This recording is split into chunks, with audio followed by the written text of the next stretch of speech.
Hi hello నమస్తే welcome to విజయ మా ఊరు ఆడియో బుక్స్ ఛానల్. నేను విజయలక్ష్మిని. ఫ్రెండ్స్, నవల స్రవంతిలో పోల్కంపల్లి శాంతాదేవి గారి నవల నౌకా గమనము ఆడియోగా వినిపిస్తున్నాను కదా. మరి ఈరోజు నౌకా గమనము నవల ఆడియో 4వ భాగం వినిపించబోతున్నాను. మరి ఆలస్యం చేయకుండా కథలోకి వెళ్ళిపోదాం పదండి. ఏదో తిరుగుతుందే గాని భామ ఆరోగ్యం ఏమంత బావుండడం లేదు. వేవిళ్ళు, తిండి సరిగ్గా లేదు, నీరసం, కళ్ళు తిప్పడం. డాక్టర్ ఫీజులకు మందులకు ఖర్చు పెట్టానని భర్త కటకట పడిపోతాడని తన ఆరోగ్యం సంగతులు ఏవీ చెప్పుకోవడం లేదు. ఏదో ఇద్దరి వంటే కాబట్టి చేసుకుంటుంది గాని ఓ సంధ్యా సమయాన మామగారు దిగడం చూసి గుండె చెదిరింది భామకు.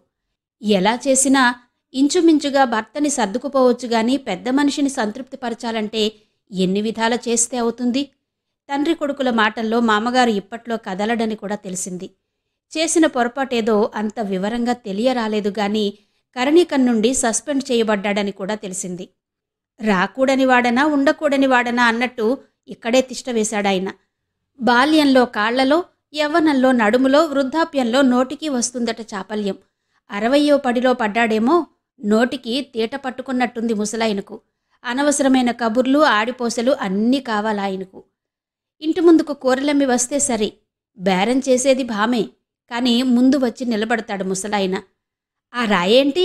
గులకరాయి పెడితే ఎట్లా అనుకున్నావు? అర్ధ కిలో ఉందో 30 కిలో ఉందో ఎట్లా తెలియాలి? మీకొక్కరికే వేయడం లేదు సామి. తోకన్ రాయి తెచ్చి చూసుకోండి. తక్కువ ఉంటే చెప్పుచ్చు కొట్టండి. చిక్కుడుకాయ కిలో ఎట్లా? రూపాయి. మా ఇంట్లో ఉంది తీసుకుంటావు?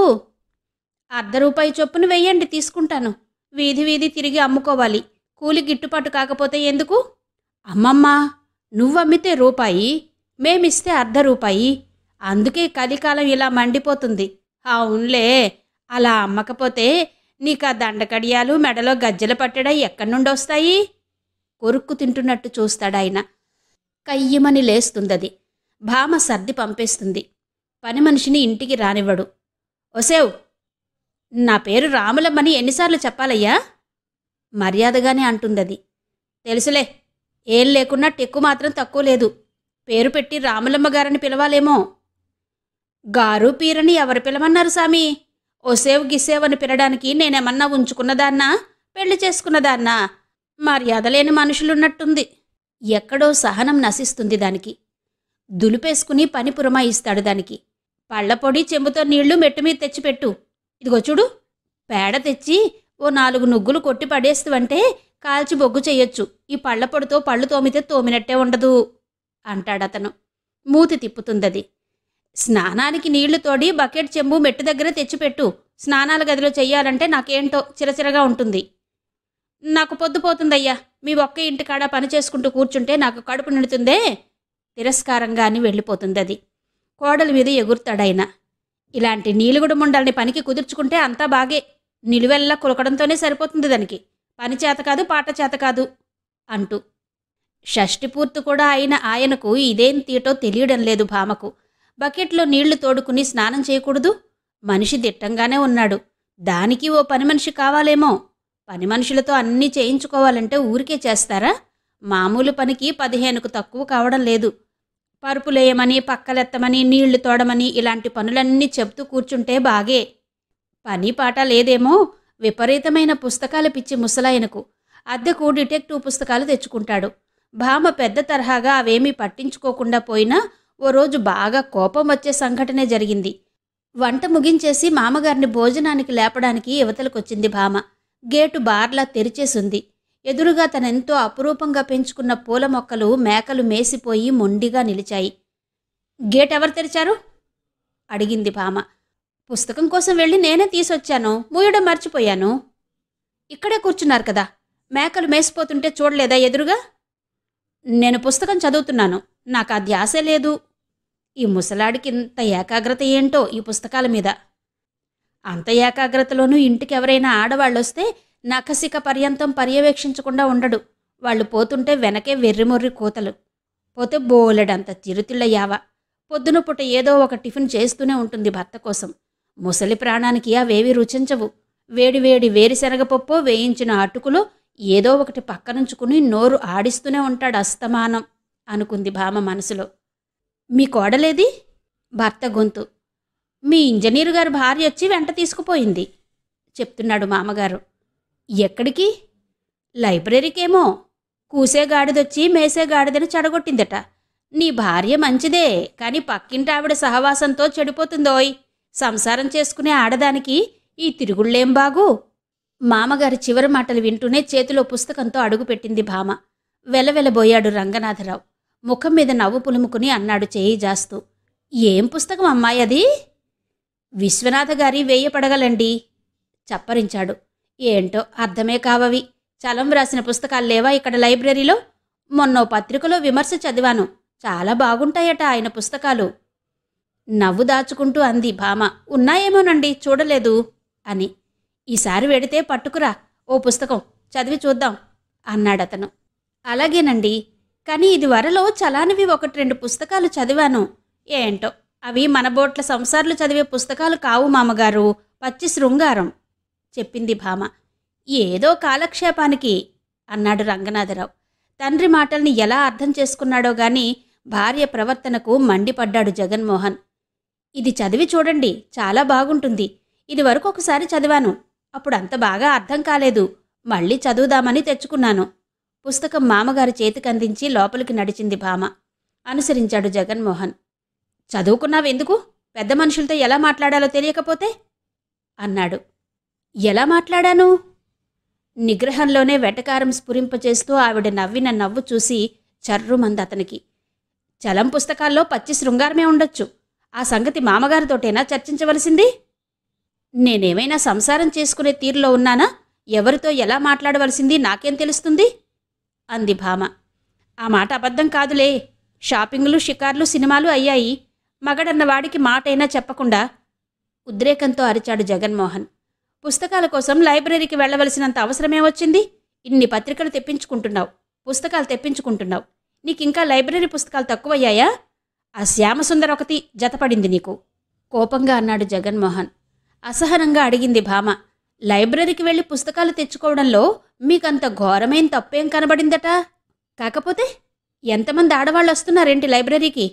ఎవతో ఆ శ్యామసుందర్ లాంటి అన్నీ విడిచిన ఆడది తప్ప అన్నాడు జగన్మోహన్. అవును, చదువుకోవాలన్న జిజ్ఞాస ఎంత ఉన్నా ఇలా లైబ్రరీకి వెళ్ళి పుస్తకాలు తెచ్చుకోగల సాహసం చాలామంది ఆడవాళ్లలో లేదు. ఆ పిరికితనం మీకంత గొప్ప లక్షణంగా కనబడుతుంటే నవ్వొస్తుంది నాకు. అయినా 1-2 సార్లు మిమ్మల్ని అడిగాను కూడా లైబ్రరీ నుండి పుస్తకాలు తెచ్చిపెట్టమని. మీకంత ఓపిక లేదు, నేనే తెచ్చుకున్నాను అంది భామ. ఓ, సాంఘిక విప్లవకారినిగా తయారు కావాలని కలలు కంటున్నట్టుందే. జగన్మోహన్ మాటలకు పక్కున నవ్వింది భామ. అతి మామూలు విషయం, ఇందులో మీకు విప్లవం కనిపిస్తుందేంటి అంది. దెబ్బతిన్న అహంతో హుంకరించాడు జగన్మోహన్. నోర్ముయ్, మాటకు మాట ఎదురు చెప్పావంటే తంతాను. మనిషిని కంటికి కనిపించడం లేదు? నువ్వెంత చదువుకున్న దానివైనా ఇలాంటి తిరుగుళ్ళు మా ఇంటా వంట లేవు. మర్యాద తప్పి ప్రవర్తించావంటే చీల్చి పెడతాను, జాగ్రత్త. నిర్లక్ష్యంగా ఒక చూపు మగడి ముఖంలోకి విసిరి మౌనంగా బాత్రూంకేసి వెళ్ళిపోయింది భామ. మగడి కోపానికి జడిసి కాదు, ఆ పిచ్చి కోపంలో అందమైన అతడి ముఖం వికృతంగా కనిపిస్తుంటే చూడ్డానికి అసహ్యమనిపించి. 7 గంటలకల్లా భోజనానికి లేస్తారు మామగారు. మామూలు కంటే ముందుగానే బియ్యం కడిగి ఇసుక గాలిస్తూ కూచుంది భామ. సాంఘిక విప్లవకారినిగా తయారు కావాలని కలలు కంటున్నట్టుందే. భర్త హేళన చెవిలో ప్రతిధ్వనిస్తుంటే అంతరంగంలో తీవ్ర సంచలనం చెలరేగుతోంది. మహిళా సమాజంలో విప్లవం తీసుకురాగల సాహసిక చైతన్యం తనలో ఉంటే ఈ సమయంలో ఇలాంటి వంటగదిలో కూచుని మామూలు గృహిణిలా బియ్యం గాలిస్తూ కూచునేదా? సామాన్యమైన గృహిణిత్వమే జీవిత పరమార్థంగా భావించేదా?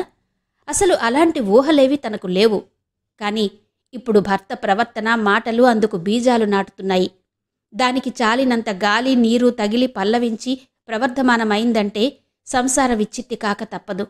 భగవాన్, అలా కానీకు అనుకుంటూ కలవరపడింది భామ. అమ్మా సత్యవతి! గుమ్మం దగ్గరకొచ్చి నిలబడ్డాడు రంగనాథరావు. ఈ పూటైనా అన్నం బాగా చెయ్యి. పొద్దున్న సంకటి ముద్ద ఇంకా అరగనే లేదు.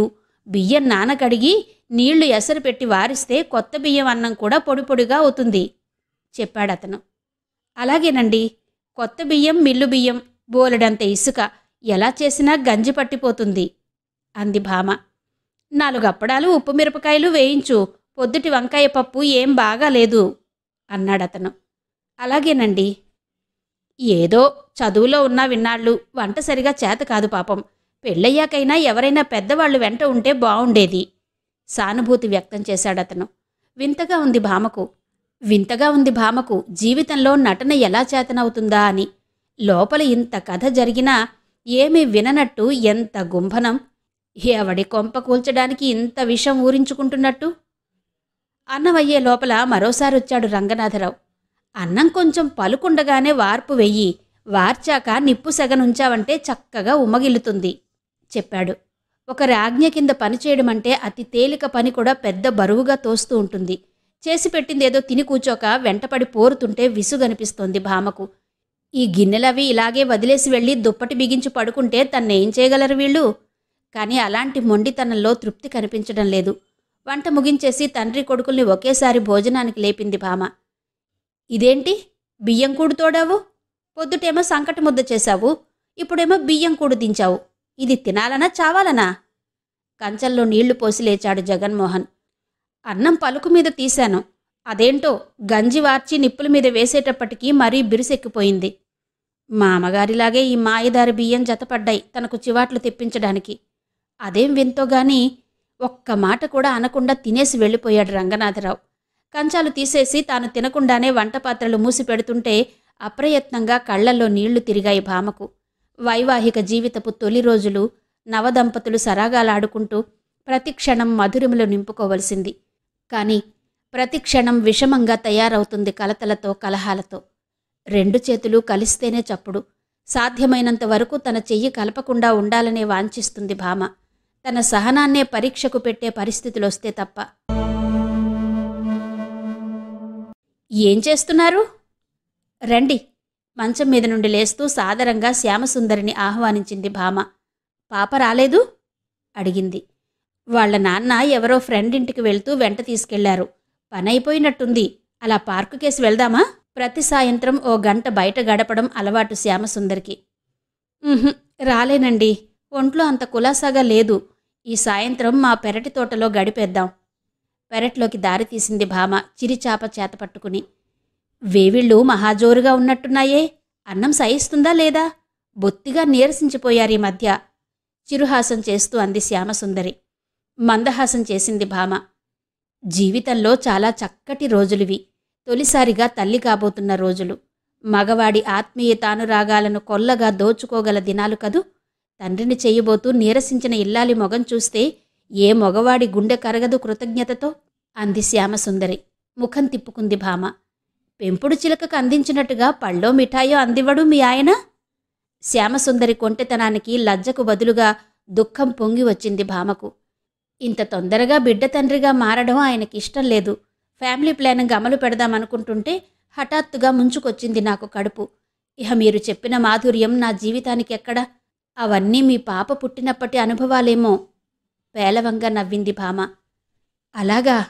సానుభూతిగా మారిపోయింది శ్యామసుందరి వదనం. పక్కింట్లో మీ దంపతులను అలా ఊహించుకుని నేను చాలా అసూయపడుతుంటే మళ్ళీ అలాంటి అనుభవం నా జీవితానికి రాదు కదా అని అంది శ్యామసుందరి. భలేవారేనే పక్కున నవ్వింది భామ. ఒక భ్రమతో నన్ను వివాహమాడారాయన. నాకు కొన్ని ఆశయాలు ఆదర్శాలు ఉన్నాయని పెళ్లికి ముందే తెలుసాయనకు. అయితే పెళ్ళయ్యాక సంసార సాగరంలో మునకలు వేస్తుంటే అవన్నీ కరిగిపోయి మామూలు మనిషిని కాగలనని ఆశపడ్డారు.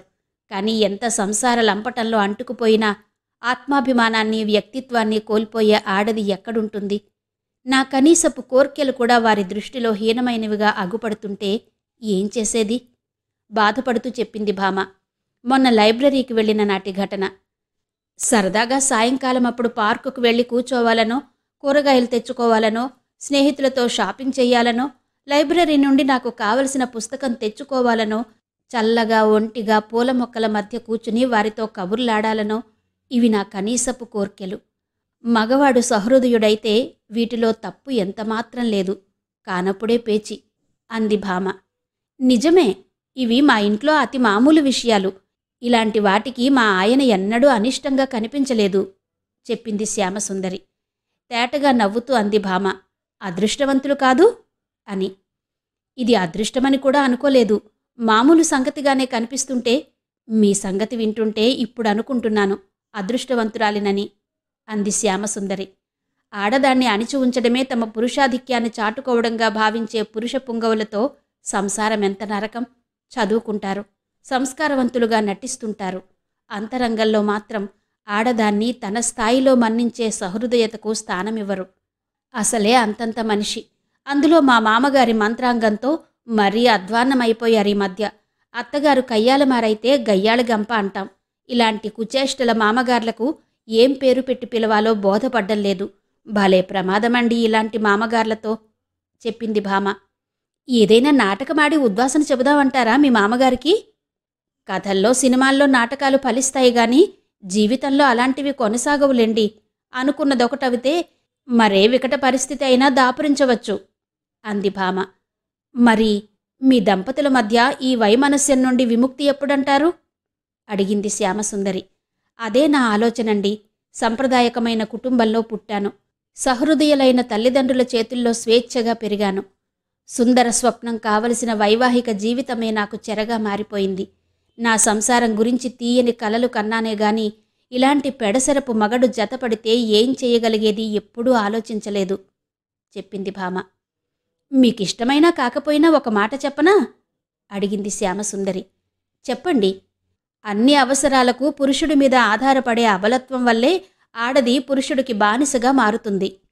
ఆ కాలంలో ఈ కాలంలోనూ ఈ సంగతి గుర్తుపెట్టుకున్నారంటే పరిష్కారం మీకే తోస్తుంది చెప్పింది శ్యామసుందరి. నేను ఉద్యోగం చేసి సంపాదిస్తూ ఒక స్వతంత్ర ప్రతిపత్తి కలిగి ఉండాలంటారు. కానీ అలా నేనెప్పుడూ కోరలేదు. పోతే అసలు మా వారు ఒప్పుకోరు చెప్పింది భామ. మీ వారి దబాయింపులోనే మీకు ఆనందముంటే ఈ జీవితమే బాగుంది అంది శ్యామసుందరి. వారికి ఎదురు నిలిచి సవాలు చేయడం కంటే సరసన ఉండి చేతులు కలుపుతూనే నా సంసారాన్ని సౌఖ్యవంతంగా తీర్చిదిద్దుకోగలనేమోనని ఆశపడుతున్నాను అంది భామ. అంతటి చతురత మీకుంటే సరే, కాకపోతే నే చెప్పిందే పరిష్కార మార్గం అంది శ్యామసుందరి. ఉదయం 8 గంటలకల్లా స్నానం టిఫిన్ ముగించి ఎక్కడికో బయలుదేరబోతున్నాడు జగన్మోహన్ రావు. కొంచెం విశ్వనాథ శాస్త్రి దగ్గరికి వెళ్ళాలిరా. ఇవాళ తాతయ్య తద్దినం. మొన్న కలిసినప్పుడు చెప్పాననుకో మరొకసారి జ్ఞాపకం చేసి రావాలి. అలాగే తమలపాకులు, యజ్ఞోపవీతం అవి తీసుకురావాలి. నల్ల నువ్వులున్నాయేమో కోడల్ని అడుగుతానుండు. ఇప్పుడు చెబుతావేన్నాన్నా? నేను పని మీద వెళ్ళిపోతున్నాను. ముందుగా చెబితే నిన్నే ప్యూన్కిచ్చి తెప్పించేవాడిని కదా విసుక్కున్నాడు తండ్రి మీద. లోపల ఉండి వింటున్న భామకు గుండె గుబేలు మంది. ఇంత పొద్దెక్కి తీరికగా ఇప్పుడు చెబుతున్నాడేంటి ఈయన? తండ్రి తద్దినమేమో గాని కోడలి తద్దినం కావడానిక? పని మనిషి కూడా వెళ్ళిపోయింది. గదులు కడిగించడానికి, అవి ఇవి కడిగించుకోవడానికి, భోజనానికి ఎంతమంది ఉంటారో? వంట పాత్రలకు ఎవరి దగ్గరికెళ్ళాలి? సత్యవతి అంటూ వచ్చాడు మామగారు.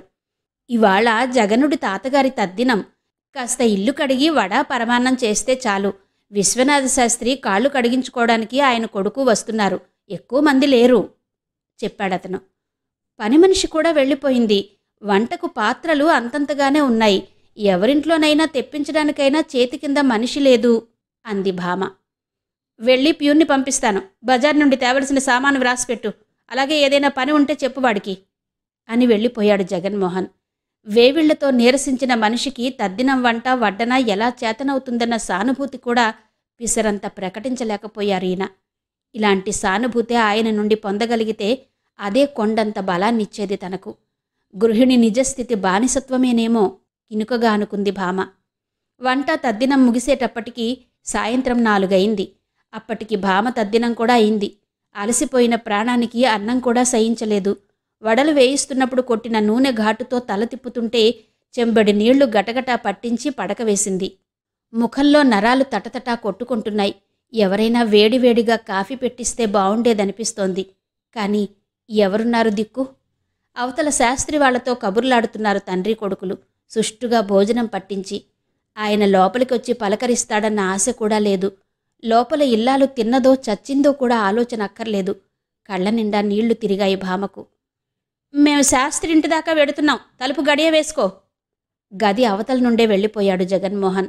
ధారగా కారిపోతున్న కన్నీళ్లను తుడుచుకోవాలని కూడా బుద్ధి పుట్టలేదు భామకు. చాలాసేపు నిర్జీవంగా ఉండిపోయింది. చీకటి పడుతుంటే లేచి లైటు వేసి తలుపు గడియ పెడదామని వెళ్ళింది. భామా! అవతల నుండి చిన్నబావ రాఘవేంద్ర కంఠం వినిపించింది. తలుపులు తెరిచింది. పాప నాయనమ్మ కూడా వచ్చారు. బాగున్నావా కోడలా? అందావిడ. ఆ, ఎన్నాళ్ళయింది మీరిక్కడికొచ్చి? అంటూ లోపలికి దారి తీసింది భామ. చిరిచాప వేసింది రాఘవేంద్ర తల్లికి. మొన్ననే విమల చెల్లెలు వాళ్ళు ఇక్కడే ఉన్నారని రాఘవుడు చెబితే చూద్దామనొచ్చాను. మీ వాళ్లంతా కులాసయ్యేనా అమ్మాయి? ఆ, కుతూహలంగా పాపను దగ్గరకు తీసుకుంది భామ. ఎంత చూసినా ఆ పిల్లలో అక్క పోలిక ఒక్కటి కూడా కనిపించలేదు. ఒక విధంగా చూస్తే తండ్రిలా కనిపిస్తుంది. ఓసారి అలా కూడా కనిపించదు. కానీ ముద్దొస్తుంది పాప. నేనెవరో తెలుసా? చిన్నమ్మను అంది. సిగ్గుగా నవ్వుతూ తలాడించింది పాప. పేరేంటి? అడిగింది భామ. రాఘవేంద్ర చెప్పాడు. లక్ష్మీప్రభ. భామను పరిశీలనగా చూస్తూ అడిగింది రాఘవేంద్ర తల్లి. కళ్ళు వాచాయి. ముఖం వాడిపోయింది. ఒంట్లో బావుండలేదా తల్లి? ఈరోజు మా మామగారి తండ్రి తద్దినమండి. ఇప్పుడిప్పుడే భోజనాలయ్యాయి. తండ్రి కొడుకులు మీరొచ్చే ముందే బయటకెళ్లారు. వంట వడ్డనా చేసేటప్పటికీ అలసిపోయానత్తయ్యా. వంట మనిషి రాలేదా? నువ్వేనా? అడిగిందావిడ. ఆ, నేనే. వచ్చిన వాళ్లకు వడా పరమాన్నమిచ్చి టీ చేసుకురావడానికి లోనికి వెళ్లిన భామ కళ్ళు తిరిగి పడిపోయిందక్కడే. రాఘవేంద్ర అతని తల్లి బాగా కంగారు పడిపోయారు. ముఖం మీద నీళ్లు కొట్టి మంచం మీదకి చేర్చారు. కొద్దిసేపటికి తెప్పరిల్లింది భామ. తల దగ్గరే విసనకరతో విసురుతూ కూర్చుంది రాఘవేంద్ర తల్లి. చూడబోతే ఉత్త మనిషివి కానట్టున్నావు. ఎన్నో నెల? అడిగిందావిడ. 4వ నెల చెప్పింది భామ. నేనప్పుడే అనుకున్నాను నీరసించిన ముఖం చూసి. తిన్నావా ఏమన్నా? ఎక్కడ తిండి అత్తయ్యా. వడ చేస్తున్నప్పుడు నూనె వాసన కొట్టి తల తిప్పుడు తలనొప్పి పట్టుకున్నాయి. తిండి మీదికి మనసు పోలేదు. కళ్ళు మూసుకుని పడుకుని మీరొచ్చే ముందరే లేచాను చెప్పింది భామ. స్టవ్ మీద టీకని భామ పెట్టిన నీళ్లు మరిగిపోతున్నాయి. రాఘవేంద్ర డబ్బాలన్నీ వెతికి టీ పొడి పంచదార వేసి టీ కాచి తనే కప్పులో పోసి తెచ్చిచ్చాడు భామకు. నీరసంగా నవ్వింది భామ. బాగుంది బావా, మీకు నేనిచ్చేది పోయి. బాగుంది మరదలా. ఒంట్లో అలా ఉన్నప్పుడు మాకోసం టీలని పలహారాలని ఉరుకులాడబోయావా? ఇంట్లో నిన్నిలా వదిలేసి ఏ రాచకార్యాల మీద బయలుదేరాడతగాడు అన్నాడు రాఘవేంద్ర. అందరూ మా అక్కయ్యంత అదృష్టవంతులుండర్లే బావా అంది భామ. రాఘవేంద్ర తల్లి ముఖం తిప్పుకుంది. ఆ అర్ధాయుష్యం దాని అదృష్టం జన్మజన్మాలకు నీకు వద్దమ్మా. చేతిలో పెట్టిపోవడానికి 2 పళ్ళైనా తెచ్చాను కాను. ఉత్తమనిషివి కాదని తెలిస్తే అలా వచ్చేదాన్నా? కాని రాఘవుడు, ఇక్కడికి బజారు దగ్గరే కదూ. 2 బత్తాయి పళ్ళు, ఇన్ని పూలు పొట్లం కట్టించుకున్రా అందావిడ. మొహమాట పడింది భామ. ఇప్పుడు బావని ఎక్కడికి పంపిస్తున్నావత్తయ్యా? మరోసారి ఇవ్వకూడదా అంది. ఎప్పటిదప్పుడే 2 పళ్ళైనా చేతిలో పెట్టకపోతే నా మనసు కుదురుద్దా? పాపను తీసుకుని రాఘవేంద్ర వెళ్ళాడు. లేవరాదే సత్య, పొద్దుటి నుండి తిండి తిప్పలు లేవంటున్నావు. పొట్టలో పాపాయి సంగతి గుర్తుందా లేదా అంటూ నవ్వింది రాఘవేంద్ర తల్లి. వేవిళ్ళున్నవాళ్లకు ఏవీ సహించవు. అందులోనూ తన చెయ్యి తన నోరు అవుతే అసలే సహించదు. ఇలాంటప్పుడు పెద్దవాళ్లు దగ్గరుండాలి. పిల్ల, ఇష్టమైనవి చేసి పెడుతుంటే కొంచెం నయం కాదు? లే అమ్మా, నే పెడతాలే అందావిడ. వద్దత్తయ్యా, కడుపులో నొప్పి వస్తుంది. కళ్ళు మూసుకు పడుకున్న భామ మరికొద్దిసేపట్లోనే మెలికలు తిరిగిపోసాగింది. రాఘవేంద్ర తల్లి తత్తరపడిపోతోంది. ఎప్పుడైనా వచ్చేదా అమ్మా? ఇప్పుడైనా అడిగిందావిడ. పని తిరుగుడు ఎక్కువైతే వస్తుందత్తయ్యా. మందులు వాడ్డం లేదు? ఇప్పుడేం వాడ్డం లేదు. మగవాళ్ళొస్తే బావుండేది. రిక్షా కట్టించుకు డాక్టర్ దగ్గరికి వెళ్ళకపోతే ప్రమాదం కాదు? కంగారు పడిందావిడ. ఇంతలో జగన్మోహన్ వచ్చాడు. కడుపులో నొప్పితో పిల్ల హైరాణ పడిపోతుంది బాబూ. దబ్బున రిక్షా తీసుకుని వచ్చి డాక్టర్ దగ్గరికి తీసుకుపోకపోతే ఎలా అంది. నొప్పి ఎప్పటినుంచి? విసుగ్గా భార్యను సమీపించాడు జగన్మోహన్. తొలిసారి తాను డబ్బు పోసి తెచ్చిన మందులు ఆమె పెంటపాలు చేయడం గుర్తొచ్చి మనసును గుచ్చుతుంటే. పొద్దుట నుండి తిండి లేదట. ఇంట్లో పెద్ద మనుషుల్లేరా? వట్టి మనిషి కాదు. ఆ పిల్ల అతిగతి విచారించకుండా ఇంట్లో వదిలి వెళ్ళిపోతే ఎలా బాబూ అందావిడ. చిరాగ్గా అన్నాడు జగన్మోహన్. ఆవిడ అన్నం తినలేదని నేను కలగన్నానా ఏంటి? నా పని మీద నేను వెళ్ళిపోయాను. వెడుతుంటే ఒంట్లో బావుండలేదని చెప్పకూడదా తాను అన్నాడు. భామ మగడు అంత సమరసమైన మనిషి కాదని తెలిసిపోయింది రాఘవేంద్ర తల్లికి. ఏదో చిన్నపిల్ల, చెప్పుకోవడానికి సిగ్గుపడిందేమో. అదంతా దేనికి గాని ఆ పిల్ల బాధ ఉపశమనానికి ప్రయత్నం చెయ్యి అంది ఆవిడ. చిన్నపిల్లేంటండి, సత్యభామ బియ్య అయితేను? భర్త నవ్వులోని అవహేళనకు భగ్గుమంది భామ మనసు. మీరు డాక్టర్ దగ్గరికి నన్నేం తీసుకెళ్ళక్కర్లేదు. అత్తయ్య తెలియక ఏదో చెప్పింది, మీరు పట్టించుకోనవసరం లేదు అంది మంద్రస్వరాన. అంటే ఏంటి నీ ఉద్దేశం? భార్యకు మందులిప్పించని లోభి అనుకోవాలనా వాళ్ళు? జీతం తెచ్చి నీ చేతికే ఇస్తున్నాను. ఒంట్లో ఆరోగ్యంగా లేకపోతే డాక్టర్ దగ్గరకు వెళ్ళి మందులు తీసుకోవద్దన్నానా? ఎందుకు అనవసరంగా అపకీర్తి తెచ్చిపెట్టడం నాకు? ఈ అపరిచితురాలైన అత్తయ్య ఎవరో తికమక పడుతున్నాడు జగన్మోహన్. కలతలకు కలహాలకు కారణాలు వెతికి అటూ ఇటూ తప్పొప్పులు నిర్ణయించబోతే సమస్య తప్పకుండా చుట్టుకుంటుంది మధ్యవర్తుల్ని. జీతం తెచ్చి భార్యకే ఇస్తున్నాను కదా అని జగన్మోహన్ అంటే భర్త నిరాదరణ చేస్తున్నాడన్నట్టుగా మాట్లాడింది భామ. ఎవరిని మందలించడానికి వస్తుందిప్పుడు? నిజంగా కూడా అతడేదో పనిమీద బయటకు వెళ్ళిపోతుంటే భార్య సుస్థిగా పడుకున్నదని అతడికి ఎలా తెలుస్తుంది ఆమె చెప్పకపోతే? మళ్లీ డాక్టర్ దగ్గరికి అనడానికి సాహసం చాల్లేదు రాఘవేంద్ర తల్లికి. ఆలుమగల అలకలేమో, మధ్య పోయిన వాళ్లకు అగౌరవం కాదు. అయితే ఆ పిల్ల బాధ చూడ్డానికి కూడా కష్టంగా ఉంది. ఉత్తమనిషి కూడా కాదాయే. దబ్బున రాఘవేంద్ర వస్తే బావుండేది, వాడొస్తే ఏమైనా తోచేది అనుకుందావిడ. కాని ఏమనుకున్నాడో ఏమో, జగన్మోహన్ డాక్టర్ని తీసుకువస్తానంటూ వెళ్ళిపోయాడు రాఘవేంద్ర వచ్చే లోపలే. భామ కోరిక మీద భామకు కులాసా చిక్కే వరకు పెద్ద దిక్కుగా ఉండిపోయిన రాఘవేంద్ర తల్లి వెళ్ళిపోయే ముందు జగన్మోహన్తో అంది, సత్యను ఓ 2 రోజుల పాటు ఉంచుకుని పంపిస్తాను. ఏంటో ఆ పిల్లను చూస్తే విమలను చూసినట్టు ఉంది నాకు అంది. ఆమెనే అడగండి అన్నాడతడు ముభావంగా, తన అనిష్టతను స్పష్టంగా ప్రకటించలేక. నువ్వు పంపిస్తానంటే వస్తుంది గాని అదేం చెప్పగలదు బాబూ. అయినా ఇప్పుడెందుకు అన్నాడతను. ఇంత సూటిగా నిక్కచ్చిగా అతడనగలడనుకుంటే పిల్లను పంపించమని అడగకనే పోను రాఘవేంద్ర తల్లి. బంధుప్రీతి కల మనిషి. రాఘవేంద్ర ఒక్కడే కొడుకు. ఆడపిల్లంటే ఎక్కడలేని ఆప్యాయత. విమలను కూతురుగానే చూసుకుంది. విమల చెల్లెలు భామ కడుపుతో ఉన్న మనిషి. ఆడపిల్ల ఇల్లు నిండుగా మసిలితే చూడాలని ముచ్చటపడింది. మొగుడు అంత ముద్దు ముచ్చట తెలిసిన మనిషి కాదని తెలిసిపోతోంది. రాఘవేంద్ర అక్కడే ఉన్నాడు. మా అమ్మ ఆడపిల్లలు లేని కొరత ఇలా తీర్చుకుంటూ ఉంటుందండి. మరోలా అనుకోకపోతే 2 రోజులు పంపించండి, మళ్ళీ ఆదివారం తీసుకొచ్చి దిగబెడతాను అన్నాడు. మరీ కాదనడం అసభ్యంగా ఉంటుందనిపించింది జగన్మోహన్కి. సరే, రేపు నేనే తీసుకొచ్చి దిగబడతాను. ఆదివారం కాకపోతే సోమవారం పంపిద్దురుగాని అన్నాడతను. అతడు మాట వరుసకే గాని మనస్ఫూర్తిగా అనడం లేదని తెలిసినా మరి బలవంత పెట్టలేదు వాళ్ళు. వెళ్ళిపోయాక అన్నాడు జగన్మోహన్, వెళ్ళాలని ఉందా అని. ఉండేవి చాలా ఉన్నాయి, ఉంటే అవన్నీ మీకు సమ్మతమా అంది భామ. నిన్ను చూస్తే మీ అక్కను చూసినట్టుగా ఉంటుందట మీ అత్తకు, మీ బావకు కూడానా అన్నాడతను. కుత్సితుడుగా తనను భావిస్తుందేమోనన్న భయం ఉన్నా పురుషబుద్ధి అణుచుకోలేకపోయాడు జగన్మోహన్. ఉందేమో, అతన్ని అడగవలసిన మాట నన్నడిగితే అంది భామ. ఆ వ్యంగ్యానికి ఆ పెళుసుదనానికి మరి నోరెత్తలేదు జగన్మోహన్. కాని 4-5 రోజుల తర్వాత భామను పంపించవలసి వచ్చింది. అదేదో భూమి పంచాయతీలో పడిందని పల్లె నుండి ఉత్తరం వస్తే అప్పటికప్పుడు ప్రయాణమై వెళ్ళిపోయాడు రంగనాథరావు. అప్పుడే జగన్మోహన్కు 1 వారం రోజులు టూర్ తగిలింది. అంత ఆరోగ్యంగా లేని భార్యను ఒంటరిగా వదిలిపోవడం భావ్యంగా తోచలేదు. టూర్ నుండి వచ్చాక తీసుకువస్తానంటూ రాఘవేంద్ర ఇంటి దగ్గర దిగవిడిచాడు భామను. పిన్ని వేసిన 2 జడలు తిప్పి తిప్పి చూసుకుంటూ సంబరపడిపోతోంది లక్ష్మీప్రభ. పిన్ని జడలు బాగున్నాయి, నానమ్మ నువ్వెందుకిలా వెయ్యవు అంది. నేను పాతకాలపు దాన్ని, ఈ కాలపు ఫ్యాషన్లు నాకు రావు కదే చిట్టితల్లి. అందుకే మీ నాన్నకు ఎన్ని విధాలుగానో చెప్పాను, పాపకు కొత్త పిన్నిని తెచ్చిపెట్టరా అని. వాడు వినడు. నీ ముచ్చట్లన్నీ తీర్చడం నా వల్ల కాదు అందావిడ. బయటనుంచొస్తున్న రాఘవేంద్ర తల్లి నొచ్చుకుంటూ అంటున్న మాటలు విన్నాడు. కొత్త పిన్ని పాప ముచ్చటలన్నీ తీరుస్తుందన్న నమ్మకమేంటమ్మా? ఆవిడ పాప కోరికలకే శాపంలా తయారైతే ఆ బాధ తొలగించడానికి ఎవరికి సాధ్యం అన్నాడు. ఈ ముసలిదాని పనులేవి నీ కూతురికి నచ్చడం లేదురా, మరి నేనేం చేసేది? 2 రోజులుండిపోయే పిన్ని జడలు దానికి బావున్నాయట అంది. పాపం పసిది, కోపమెందుకత్తా? ఆ మాత్రానికే నొచ్చుకోవడం దేనికి అంది భామ.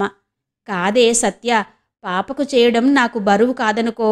వయసు ఉడిగిపోతుంటే సంసారంలోని బాధ్యతలు ఎంత బరువుగా ఉంటాయని. కోడలొస్తే నాకు కొంచెం నయం కాదు. అది ఎలాంటిదైతేనే, పురిటి గుడ్డు దగ్గర్నుంచి ఈ చేతుల్లో మల్లెపువ్వు కన్నా అపురూపంగా పెంచిన పాపను దాని చేతిలో పెట్టను అందావిడ. నవ్వుతూ అమాయకంగా అడిగాడు రాఘవేంద్ర. మరెందుకమ్మా నాకు తిరిగి వివాహం చేసుకోవాలని పోరు పెట్టడం? 5-6 ఏళ్ల వైవాహిక సౌఖ్యాన్ని అనుభవించాను.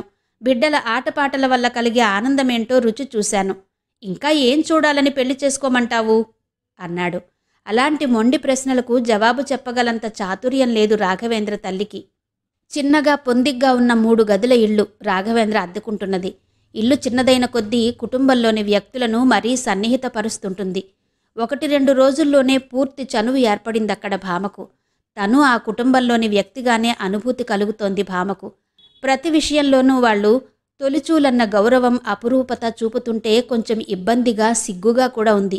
నిజంగా పుట్టింట్లో కూడా అంత ఆప్యాయత లభించలేదేమో. కోడలు కావాలన్న అత్త ఆరాటం, అందుకు రాఘవేంద్ర విముఖత, అతడి శూన్య జీవితం చూస్తుంటే ఏదైనా మార్గం ఏర్పాటు చేసిపోవాలని తహతహ పుడుతుంది భామలో. ఆ సాయంత్రం అత్త పాపను తీసుకుని పక్కింటికి వెళ్ళింది కాలక్షేపానికి. రాఘవేంద్ర ఇంకా బయటనుంచి రాలేదు. రాఘవేంద్ర పుస్తకాల షెల్ఫ్లో నుంచి ఒక పుస్తకం ఏరి తీసుకుని పెరట్లో చాప వేసు కూర్చుంది భామ. చాలా చిన్నగా ఉన్న ఆ పెరట్లో ఇంతకుముందు అద్దెకుండిపోయిన వాళ్ళు 4-5 కాయపాదులు, 4-5 పూల మొక్కలు వేసిపోయారు. మధ్య ఖాళీ స్థలంలో చిరిచాప పరిచి తలగడ తెచ్చి వేసుకుని నడుం వాల్చి పుస్తకం విప్పింది భామ. భామా, అమ్మా పాప ఏరి అని వినబడింది. పక్కింటికి వెళ్లారిప్పుడే చెప్పింది భామ. రాఘవేంద్ర ముఖం కడుక్కునొచ్చాడు. అతడికి టీ ఇచ్చి చాప మీద కూర్చుంది భామ. నామమాత్రంగా పుస్తకం విప్పి చూస్తోంది. అతడు దగ్గరికి వచ్చి కూచుంటే అతడిని పెళ్లికి ఒప్పించడానికి తంటాలు పడాలని ఆలోచిస్తూ అనుకున్నట్టుగానే స్టూల్ తెచ్చి వేసి కూర్చున్నాడక్కడే రాఘవేంద్ర. ఏం పుస్తకం అడిగాడు. చెప్పింది భామ. సంభాషణ ఎలా సాగించాలో తికమకగా ఉందామెకు. ఇలా మాట్లాడుతున్నానని అనుకోకపోతే ఒక మాట అడగాలని ఉంది నిన్ను. అడగనా బావా? ముందు అడుగు, అనుకోవడం సంగతి తర్వాత కదా. చిరునవ్వు నవ్వాడు రాఘవేంద్ర. నీ జీవితం చూస్తుంటే అసంపూర్ణం అనిపిస్తుంది నాకు అంది భామ. అసంపూర్ణమా? ఆశ్చర్యంగా అడిగాడు రాఘవేంద్ర. సంపూర్తి ఎప్పుడనిపిస్తుంది జీవితం? ఏ విధంగా? ఎందులో? నువ్వేదో వేదాంతపరంగా అడుగుతున్నట్టున్నావు. నేను అడుగుతున్నది లౌకిక పరంగానే. మా అక్కయ్యను నువ్వెంత మనసారా ప్రేమించి ఉండని, కాని ఆమె పోయాక ఆ మృతురాలి స్మృతికి హృదయంలో శాశ్వత స్థానమిచ్చి మిగిలిన దీర్ఘజీవితమంతా ఖాళీగా మోడుగా గడిపేయడం అదంత ప్రాజ్ఞతగా కనబడలేదు నాకు.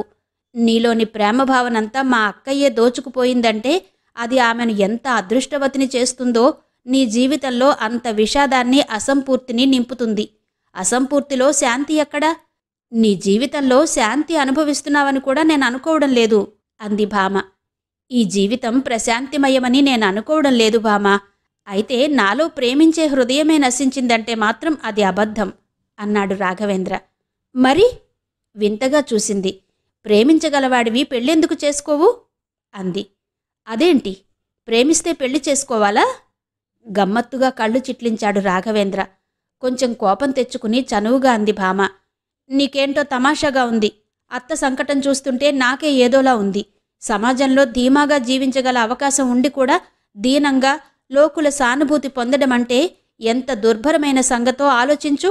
ఆవిడకే కొడుకు, కోడలు, మనుమలు, మనుమరాళ్ళు అనిపించుకోవడంలో ఉన్న తృప్తి భార్యను పోగొట్టుకుని నిర్భాగ్యుడైన కొడుక్కి తల్లిగా, తల్లి లేని పాపకు సంరక్షకురాలిగా, ఇల్లాలు లేని సంసారాన్ని ఈడ్చుకువచ్చే ముసలి ఎద్దులా ఉండడంలో ఎంతమాత్రం లేదు. ఏమంటావు? కనీసం ఆవిడ తృప్తి కోసమైనా నువ్వు 2వ పెళ్లికి ఒప్పుకు తీరాలి బావా అంది భామ.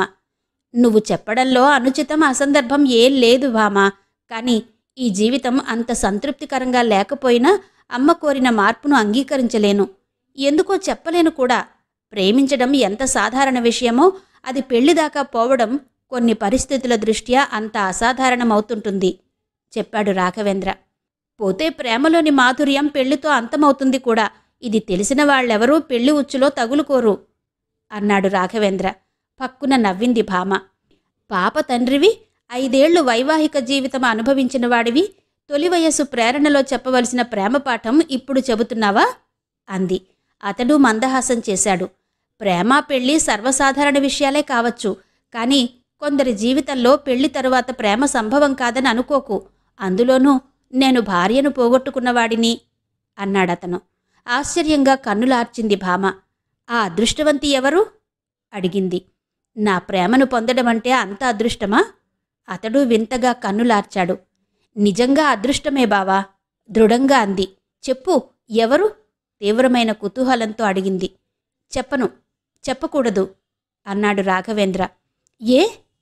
నా సహృదయత మీదే నీకు నమ్మకం పోతుంది. మేకవన్నె పులిలా జీవించడంలో అంత ఆనందముందా? భామ మందస్వరానికి కలవరపడుతూ అన్నాడు. భామ అని. అర్థం అదే కదా రెట్టించింది భామ. ఆవేదనగా నిట్టూర్చాడతను. నీలో విమల పోలికలు చాలా ఉన్నాయి భామా అన్నాడు. అర్థమైపోయిన అతడి ఆంతర్యం భామను ఉలిక్కిపడేలా చేసింది. బలవంతం చేసి పొరపాటు చేశాననిపించింది. కాని హృదయంలో ఏదో మధుర స్పందన, ఏదో వింత అనుభూతి చెంపల్లోకి ఆవిర్లను ఊదుతుంది. నిన్ను చూసి 6-7 సంవత్సరాలైపోయింది కాదు? ఆనాటి పిల్లవు. చిత్రగారుడు గీసిన అవుట్లైన్ని ఈనాడు పరిపూర్ణ రూపం సంతరించుకున్న యువతివి. తొలుత మీ ఇంట్లో నిన్ను చూసినప్పుడు నేను చాలాసేపు యథార్థానికి రాలేకపోయాను. ముమ్మూర్తులా విమలవే, కంఠస్వరం కూడా అదే. ఎవరిని మర్చిపోలేక ఇన్నాళ్లుగా యాతన పడుతున్నానో ఆమెను నీలో చూస్తున్నాను అన్నాడతను. కావచ్చు, ఒక తల్లి బిడ్డలం. వయసులో కూడా 2 ఏళ్ల వ్యత్యాసమే చిన్నక్కకు తనకు. తాము 4 అక్కచెల్లెళ్ళైతే అందరివి ఇంచుమించుగా ఒకటే పోలికలు, మూసలో పోసి తీసిన బొమ్మల్లా. అయితే మాత్రం పెళ్ళయ్యి సంసారం చేసుకుంటున్నది తను. పరపురుషుడి నుండి అలాంటి ఆరాధన తనకు స్వీకారయోగ్యం కాదు. అది ఎంతటి అపురూపమైనదైనా అసలు అతడి హృదయంలో అలాంటి భావం నాటుకొనడమే అనుచితమైన సంగతి. అది పెంపొందించుకోవడం, పైగా తనకు నివేదించుకోవడం. ఆలోచనలో పడింది భామ. ఇదంతా నా తెలివి తక్కువతనం వల్ల జరిగింది. పరులెవరు విన్నా ఈ సన్నివేశం ఎంత జుగుప్సాకరమైంది. ఆమెలోని స్త్రీ రాఘవేంద్ర ప్రేమ నివేదనకు గర్వపడుతుంటే ఏదో నైతికమైన భీతితో బలవంతాన అణచివేసి అక్కడ్నుంచి లేచిపోవాలనుకుంది. కాని అంతటి మృదు హృదయుడి ముందు కరుకుగా ప్రవర్తించడం సాధ్యం కాలేదు.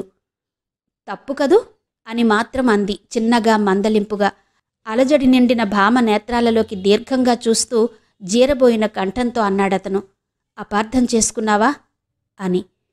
నేను చేసుకోకపోయినా చేసుకునేవాళ్లు చాలామంది ఉన్నారు మన చుట్టూ అంది భామ. నిస్పృహగా నిట్టూరుస్తూ అన్నాడతను. నీ పెళ్లికి ముందే నిన్ను చూసి ఉంటే నువ్వు జగన్మోహన్ భార్య అయ్యేదానివి కాదు అన్నాడు. సాహసంగా చిలిపి నవ్వు పెదవుల మీదకు తెచ్చుకుని అంది భామ. నా మీద నీకంత నమ్మకమేంటి? నిన్ను నేను ఒప్పుకోకపోతే అంది. ఇంతకు ముందే కదా ఆ అదృష్టవతి ఎవరో చెప్పమని బలవంత పెట్టింది అంటూ అల్లరిగా నవ్వాడు రాఘవేంద్ర. వదనం అవనతం చేసి పెదవి కొరుక్కుంటున్న భామ వ్యధగా నిట్టూర్చింది. అదృష్టవతి కాదు, సాధారణమైన సాంసారిక సుఖానుభూతే కాని ప్రేమకు, ఆరాధనకు అర్థం తెలియని మోటు మనిషి అయిన మగవాడికి భార్య కావడం ఎంతమాత్రం అదృష్టం కాదు. పెళ్లికి ముందు, ఇప్పుడు కూడా తాను ఏదైతే భర్త నుండి ఆశించిందో అది ఈ భార్య విదూరుడిలో వ్యక్తమవుతుంది. అద్దంలో చందమామల కావలసింది ఎదుట ఉన్నా అందుకోలేని దౌర్భాగ్యం. ఇంతవరకు శ్రీమతి పోల్కంపల్లి శాంతాదేవి గారి నౌకా గమనము నవల ఆడియో 4వ భాగం విన్నారు కదా. మిగిలిన కథ తరువాతి భాగాల్లో వినిపిస్తాను. అంతవరకు సెలవా మరి. నమస్తే.